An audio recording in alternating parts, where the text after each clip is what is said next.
Check. Ready?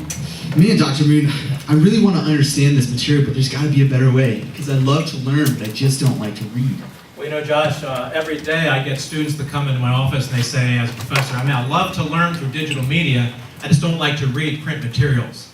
What's happened is there's been a shift in the learning preference in the 21st century. Just as in the 15th century, the invention of the printing press shifted people's learning preference from oral to print.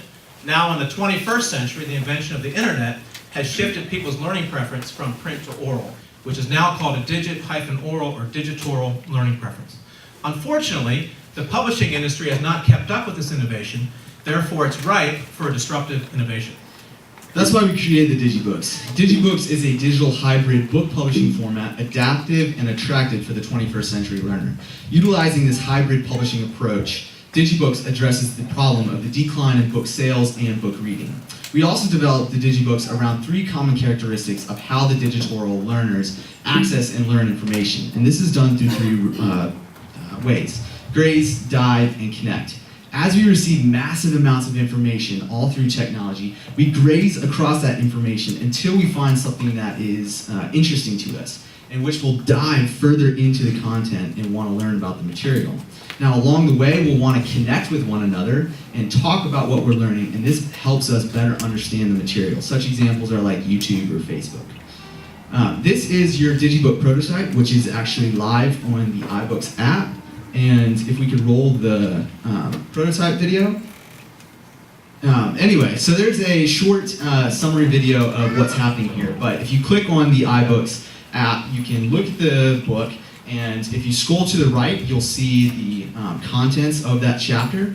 And if you take note, there's a short video at the beginning of each chapter. And it's just a 1 to 2 short summary video of the main contents and materials found within that chapter.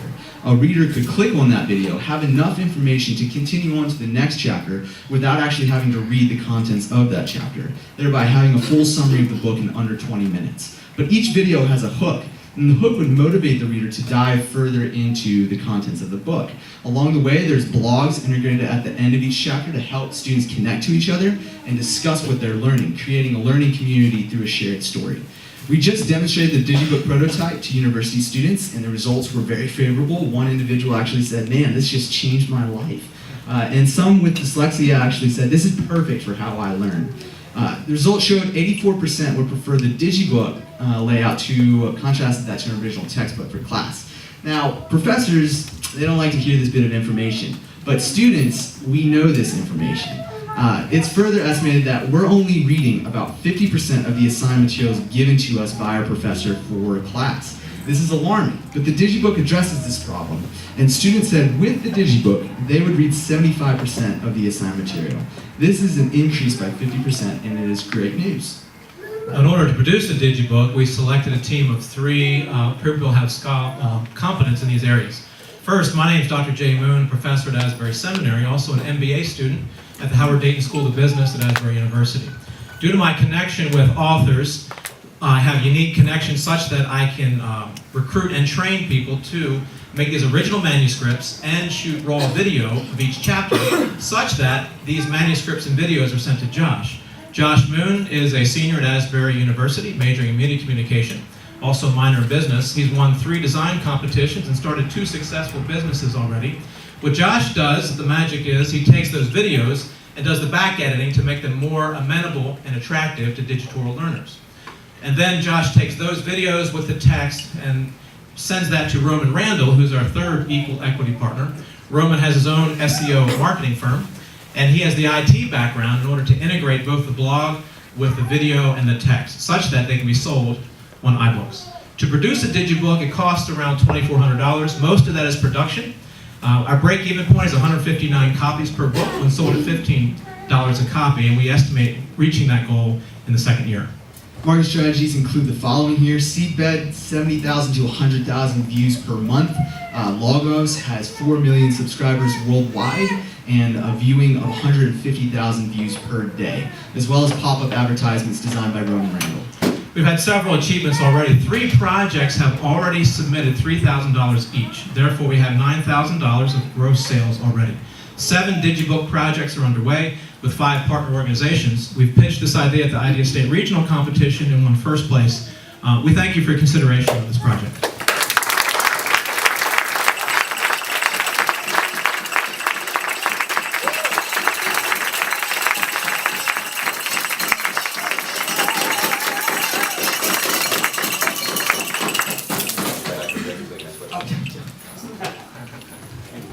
I'm a little confused. Who do you actually sell to? Who pays you money?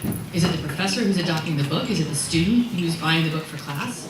Okay, so the sales we've already had are professors who want to have their book turned into a digital book, and therefore they paid $3,000 to get that process started. And as a follow-up to that, what's the cost for a Digi-Book compared to the textbook, the same book that's in textbook form? Yeah, How's great. that cost compare? Great question. Typically, ebooks are like 30% cheaper than a hard copy. What we have found is that 68% of people we surveyed said they would pay as much or more for the Digibook because of the value added to it than a print text. So we think that it'll hold the value compared to the print version. So I'm also a professor, Yes. professor of engineering. Great. Now I'm worried about the same things that you are with this generation coming Right. forward.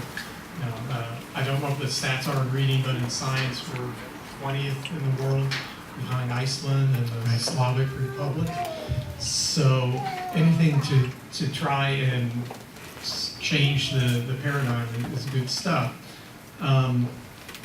One of the issues that I have with textbooks is in engineering they go out of date pretty quickly. Right. So it sounds like your format would be able to change and adopt. Is that That's correct? correct.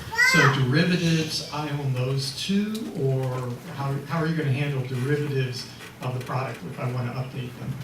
Yeah, so one of the unique things about this project, there's a blog incorporated in each chapter. Therefore, actually students co-create content. A wise professor reads into that and sees what are students talking about, what's important, what's not, gives them direct feedback in order to alter that book.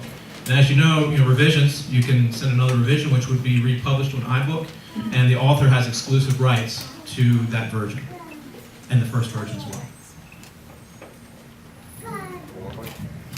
So there's major competition in this market, obviously. I mean, McGraw-Hill and Simon & Schuster, they're all experimenting with things like this. How do you compete against them, and would you consider licensing to them? Okay, good. We talked to Logos, who has 4 million subscribers worldwide. I talked to the executive director of mobile education. When he saw this approach, he was so excited. He said, I'm ready to do 3 projects right now. Now, that's not included in the $9,000 I already talked about. They're willing to give us $1,500 per book. We're still negotiating that because we think we can get more out of that, but we'll probably end up doing it. But what I'm saying is, when they saw this approach, they said, you know what? This makes sense. It's the first thing that's made sense to us. We've been looking for something different, and now this makes sense. We're really ready to go forward with it. They have 100 different projects in their queue. We're hoping that we can push the accelerator by jumping into that, and they may contract to us to do that.